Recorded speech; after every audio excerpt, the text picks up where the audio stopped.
사랑하는 베델의 성도 여러분, 오늘 하나님께서 우리들에게 주신 말씀은 누가복음 24장 13절부터 17절까지의 말씀입니다. 끝이라 말한 순간 부활은 이미 시작되었다 라는 제목으로 말씀을 선포하겠습니다. 이 말씀이 선포될 때 우리들의 마음속에 성령님의 크신 역사가 함께하기를 간절히 기도하고 소망합니다. 엠마오의 길의 두 제자는 바로 우리의 자리이자 현실이었습니다.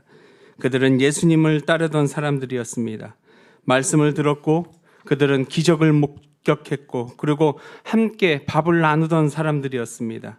그러나 십자가 앞에서 그들의 믿음은 무너졌습니다. 그리고 그들은 예루살렘을 등지고 엠마오로 향하고 있었지요. 믿음의 중심에서 일상의 자리로 돌아가는 길, 그 길 위에서 우리는 오늘날 거룩한 질문 앞에 서게 됩니다. 믿음의 중심에서 일상의 자리로 돌아가는 그 길, 나는 어디서 왔는지, 나는 지금 어디로 가고 있는지, 어디를 향하고 있는지, 이 질문들은 우리의 마음을 사실 휘젓기 위함이 아니었습니다. 다시 하나님의 자리로 돌아오게 만들기 위함 아닙니까? 그 중심에 언제나 그리스도께서 서 계시기 때문입니다. 여러분, 말씀을 봅니다. 예수께서 가까이 이르러 그들과 동행하시나 그들의 눈이 가리워져서 그인 줄 알아보지 못했다라고 이야기합니다. 여기에서 복음의 가장 깊은 진리가 담겨져 있지요. 부활은 아직 기다려야 할 먼 미래의 사건이 아니었습니다. 부활은 이미 역사 속에서 일어난 하나님 나라의 결정적인 사건이었습니다. 부활은 일반적인 회복의 사건이 아니에요. 새로운 창조의 시작이었습니다. 죽음이 마지막이라고 믿던 그 낡은 질서가 무너지고 거룩한 생명이 새로운 질서로 하늘이 열린 거룩한 사건이었습니다. 부활 이후에 그 죽음의 권세는 깨어졌고 생명의 주권이 이제부터 새로 선언되었던 것이죠. 근데 오늘 본문은 우리에게 한 가지를 묻고 있습니다. 부활은 이미 시작되었지만 사람은 그 부활을 인식하지 못할 수도 있다라는 사실이었습니다. 그들의 눈이 가리워져서, 여기서 여러분, 가리워졌다는 단순한 우리의 시선 문제만이 아니었습니다. 헬라어 원문의 이 표현은 에크라툰토, 즉 크라타오라고 해서 붙잡다, 누르다, 억누르다 라는 뜻을 담고 있는데, 이 표현은 사실 중요한 사실을 나타내고 있어요. 그들의 눈이 스스로 감긴 것이 아니라 외부적인 힘에 억눌려 있다는 것이에요. 더 정확하게 이야기를 하면 보지 못했던 것이 아니었습니다. 시각적인 보아도 깨닫지 못한 것, 시각적 능력이 아닌 인지적인 능력이 억제된 상태였던 것입니다. 왜 그랬을까요? 그들은 이미 사실 내가 답을 내려버렸던 것이었습니다. 그래서 성경 말씀에 보면 우리는 이 사람이 이스라엘을 속량할 자라고 바랬다라고 이야기를 하죠. 바랐노라. 우리는 이 바랐노라라는 단어에 초점을 맞출 수도 있습니다. 마음이 쓰이고 있습니다. 사실 희망을 걸고 있었지만 이제는 더 이상 걸지 않았다는 뜻이에요.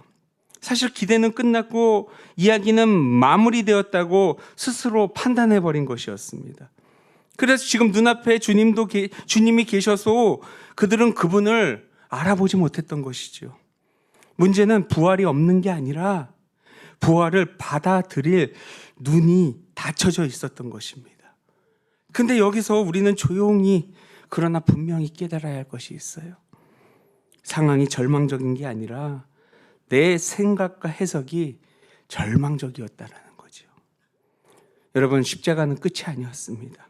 그러나 그들은 끝으로 바라봤다는 거예요. 빈 무덤이 닫혔고 그것이 그들은 끝이라 생각했습니다. 그러나 신앙은 무슨 일이 일어났는가의 문제가 아니라 그 일을 어떻게 읽어내느냐의 문제였습니다. 사랑하는 여러분, 인간은 타락 이후에요, 영적 인식이 어두워진 존재들 아닙니까? 하나님의 일하심이 멈춘 게 아니라 그것을 읽어내는 우리의 눈이 흐려졌던 것이에요. 근데 믿음은 없는 것을 만들어내는 것이 아니라 이미 하나님이 이루신 일을 바르게 바라보는 것이 은혜였던 것 아닙니까?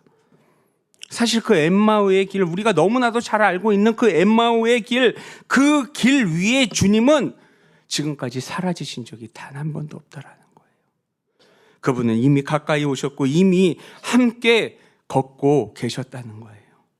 다만 두 제자가 그 사실을 아직도 알아보지 못했을 뿐입니다.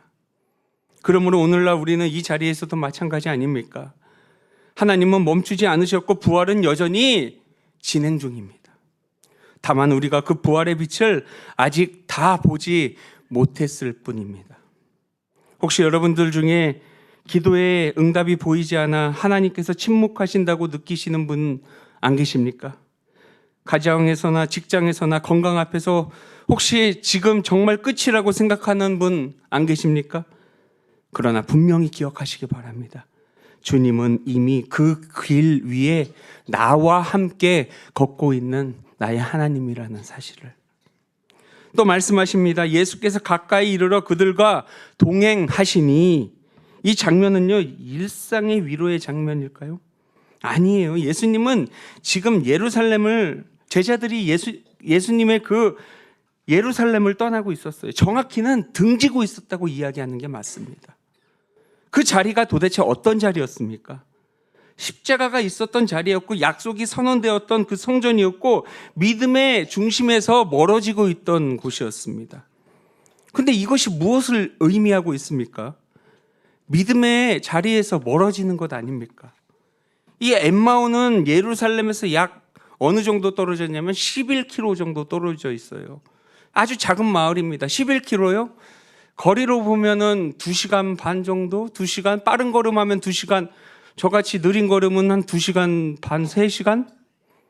거리로 보면 멀지 않습니다. 근데 영적으로 보면 그 길은 믿음에서 체념으로, 희망에서 절망으로 가는 길이었어요.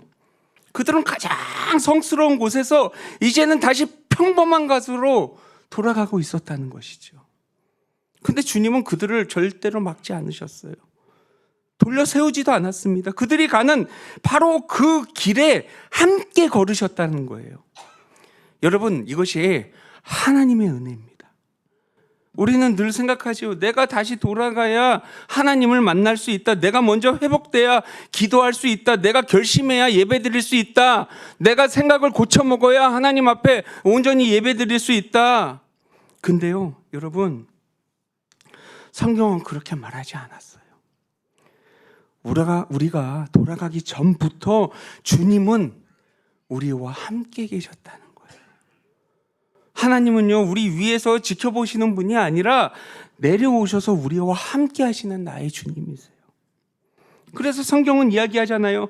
말씀이 육신이 되어 우리 가운데 거하심에, 이 엠마오의 길은 단순한 한 번의 단발적인 사건이 아니었습니다.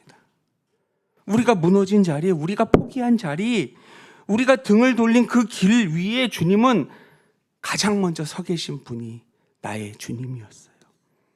근데 여기서 더 중요한 사실이 한 가지가 더 있습니다. 주님은 그들과 함께 걸으시지만 자신을 드러내지 않았어요. 왜 그렇습니까? 하나님은 감정을 억지로 뒤집는 분이 아니라 과정을 통해서 그 믿음이 온전히 다시 세우시는 나의 아버지시기 때문입니다. 주님은 먼저 들으시고 물으셨어요. 너희가 길 가면서 서로 주고받고 하는 이야기가 무엇이냐? 17절에 이야기했죠. 주님이 몰라서 물으셨습니까? 아니에요. 그 아픔 속에 들어오시려고, 그 절망을 스스로 입 밖에 내게 하시려고 말씀하신 거예요. 여러분, 우리는 이 상태로 하나님께 나아갈 수 없다 생각하지만 주님은 바로 그 상태에서 주님이 이미 오셨다고, 우리가 무너질 때 주님은 멀어지지 않고 우리가 끝이라 말하는 그 자리에서 분명히 나와 동행하신다는 것을 말씀해 주셨다는 것입니다. 그렇다면 여러분, 믿음이란 무엇입니까? 멀리 계신 주님을 찾아 나서는 것이 아니라 이미 곁에 와 계신 주님을 내가 알아보는 것입니다. 예수님은 이전에 먼저 보여주셨어요. 사마리아 여인에게 먼저 다가와 주셨고 삭개오 위에 올라가셨고 낮은 것으로 이 땅에 내려오셨습니다. 하나님의 방식은 언제나 먼저 찾아오심이었어요. 우리가 준비되기를 기다리는 게 아니라 준비되지 못한 바로 그 자리에 우리와 함께 하셨다는 것이에요. 그렇다면 지금 걸어가고 있는 이 길 어디입니까? 여러분들이 지금 걷고 있는 이 길이 어떤 길입니까? 예루살렘을 떠나는 길입니까? 아니면 믿음의 자리에서 멀어지는 길입니까? 그래도 괜찮습니다. 왜냐하면 바로 그 길 위에 주님께서 이미 오셨기 때문이죠. 여러분이 돌아오기를 기다리는 것이 아니라 가는 그 길에 함께 하신 나의 주님을 온전히 바라보시고 찾으시기를 바랍니다. 말씀을 또 봅니다. 그들의 눈이 밝아져 그인 줄 알아보더니 같은 길, 같은 주님, 같은 상황, 바뀐 것은 사실 단 한 개도 없었습니다. 근데 눈이 열렸습니다. 그 전까지는 몰랐어요. 부활이 없어서가 아니었습니다. 주님이 멀리 계셔서 아니었습니다. 그저 깨닫지 못했을 뿐입니다. 여러분, 부활은요 그냥 일어난 일이 아니에요. 눈이 열려 보이게 되는 일이었습니다. 하나님이 열어주셔야 비로소 보입니다. 그것이 바로 하나님께서 허락하신 은혜입니다. 우리 기독교의 신앙의 오랜 가르침을 침으로 보면 이것을 조명이라고 이야기하죠. 말씀은 이미 주셨어요. 부활도 이미 일어났습니다. 그런데 왜 어떤 이에게는 그것이 살아있고 어떤 이에게는 그저 지나간 옛날 이야기일 뿐입니까? 성령께서 우리 눈을 열어주실 때 저 먼 곳에 일어난 일이 지금 여기 나에게 일어난 일이 됩니다. 그 순간 제자들이 고백하지요. 길에서 우리에게 말씀하시고 우리에게 성경을 풀어주실 때 우리 속에서 마음이 뜨겁지 아니하더냐. 부활은요 머리로 이해되는 것이 아니에요. 심장이 다시 뜨겁게 뛰게 되는 것입니다. 뭔가 이론과 설명으로 되는 그런 체험이 아니에요. 세상의 지식과 머리의 커짐이 아니라 하나님의 거룩한 생명입니다. 나의 동의를 통해서 얻어지는 게 아니에요. 존재 전체가 흔들리는 거룩한 순간입니다. 식어버린 내 가슴에 불을 붙이는 믿음의 순간이죠. 여러분, 우리가 신앙이 흔들리는 이유는 단 한 가지입니다. 부활이 사라져서가 아니에요. 부활이 더 이상 느껴지지 않기 때문입니다. 왜? 내 의 때문에, 내 자랑 때문에. 예배는요 하나님을 온전히 믿고 의지할 때만, 주님을 온전히 의지할 때만, 진짜 주님을 믿을 때만, 예수 그리스도를 나의 주로 인정할 때만 주님께서 나에게 찾아오시는 겁니다. 눈이 아직 열리지 않았고 지식만 높아졌습니다. 근데 오늘 이 자리에 하나님이 하시는 일이 있어요. 우리의 눈을 열게 하는 거예요. 같은 상황이에요. 같은 인생이에요. 근데 그 눈이 열리는 순간 우리들의 이야기는 완전히 달라집니다. 절망의 길이 동행의 길로 바뀌고 도망의 길이 사명의 길로 바뀌게 됩니다. 어떻게 보면 상황은 바뀌지 않을 수도 있어요. 여전히 어렵고 여전히 아프고 여전히 응답이 보이지 않을 수도 있어요. 그러나 내 영의 눈이 열리는 순간 같은 상황이 다르게 보이게 됩니다. 이것이 바로 부활의 힘이죠. 환경을 바꾸는 힘이 아니라 환경을 읽는 눈이 바뀌게 되는 것입니다. 예배를 드리는데 아직도 내 마음이 식어 있다면 오늘 성령께 여러분들의 눈을 열어달라고 기도하시기 바랍니다. 말씀을 듣는데 마음이 움직이지 않는다면 성령께 우리의 마음을 다시 뜨겁게 해달라고 기도하시기 바랍니다. 여러분, 부활은 멀리 있지 않습니다. 지금 여기 이 예배의 자리가 바로 엠마오의 길일 줄 믿습니다. 몇 해 전 국민일보에서 이런 기사를 한번 읽은 적이 있습니다. 한 성도가 갑작스러운 사고로 시력을 거의 잃게 되었다고 합니다. 어느 평범했던 일상이 한순간에 무너졌지요. 근데 그는 그렇게 고백합니다. 그때 정말 끝이라고 생각합니다. 하나님도 나를 버리신 줄 알았습니다. 아무것도 할 수 없는 시간, 앞이 보이지 않는 절망 속에서 그가 할 수 있는 건 오직 하나밖에 없었어요. 성경을 읽는 것이 아니라 듣게 되었다는 거예요. 어쩔 수 없이 보지 못하니 듣게 되었대요. 요즘은 핸드폰 같은 거에 보면은 유튜브도 있잖아요. 이렇게 듣게 되었대요. 시간이 지나면서 그의 고백이 조용히 바뀌기 시작합니다. 눈이 보일 때는 말씀을 내가 머리로 이해하려고 했는데 보이지 않으니 말씀이 나를 붙잡고 있다는 것을 알게 되었습니다. 그것이었어요. 눈이 닫힐 때 비로소 마음이 열렸다는 거예요.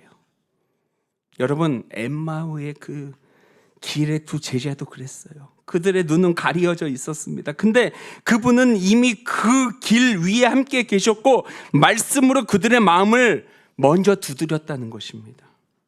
눈이 열리기 전에 마음이 먼저 뜨거워졌어요.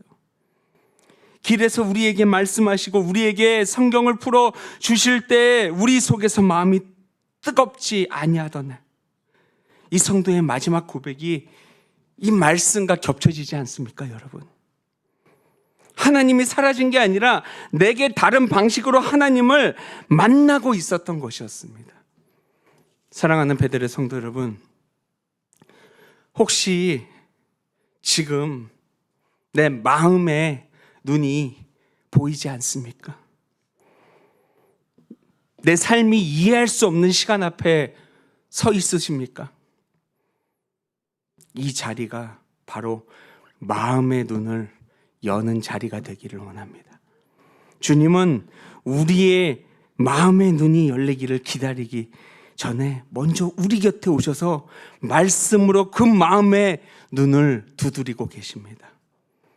엠마오의 길이 그러했듯이 지금 우리가 걷는 이 길 위에서도 그분은 이미 함께 걷고 계십니다. 우리 함께 찬양 드리겠습니다.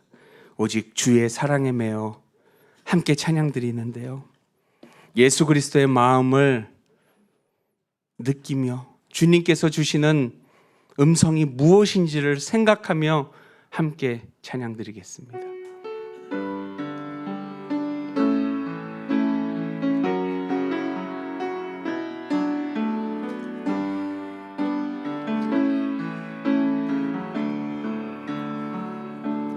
오직 주의 사랑에 매여 내 영 기뻐 노래합니다. 이 소망의 언덕 기쁨의 땅에서 주께 사랑 드립니다. 오직 주의 임재 안에 갇혀 내 영 기뻐 찬양합니다. 이 소명의 언덕 거룩한 땅에서 주께 경배드립니다. 주께서 주신 모든 은혜 나는 말할 수 없네. 내 영혼 즐거이 주 따르렵니다. 주께 내 삶 드립니다. 우리 두 손을 모으고 진중히 기도하기를 소망합니다. 나는 지금 상황을 믿음으로 보고 있는지, 나는 지금 하나님과 함께 걷고 있는지, 나는 지금 말씀으로 마음이 뜨거워지고 있는지 이 시간 마음을 담아 주님의 음성에 귀 기울여 보도록 하겠습니다.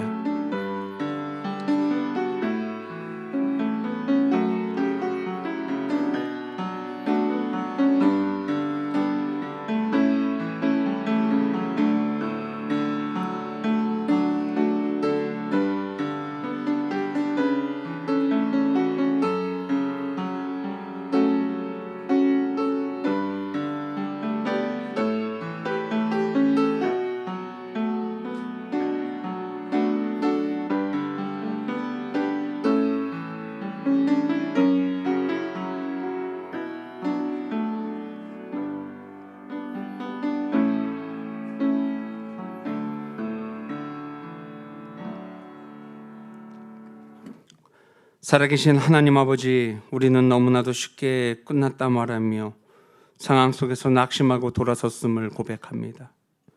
그러나 이 자리에서 주님이 이미 함께 하셨음을 믿습니다. 주님, 우리의 눈을 열어주소서. 보아도 깨닫지 못했던 눈을 여시고 이미 일하시는 하나님을 보게 하소서. 절망으로 해석하던 삶을 이제는 믿음으로 다시 읽게 하시고, 붙잡고 있던 생각과 내 삶에 내가 내린 결론을 내려놓게 하시고, 주님께 맡길 수 있는 믿음으로 다시 살아가게 하소서. 식어버린 마음을 다시 뜨겁게 하시고, 말씀 가운데 주님을 다시 만나게 하시고, 오늘도 주님과 함께 걷는 믿음의 삶으로 인도하여 주시옵소서. 예수 그리스도 이름으로 기도드립니다. 아멘.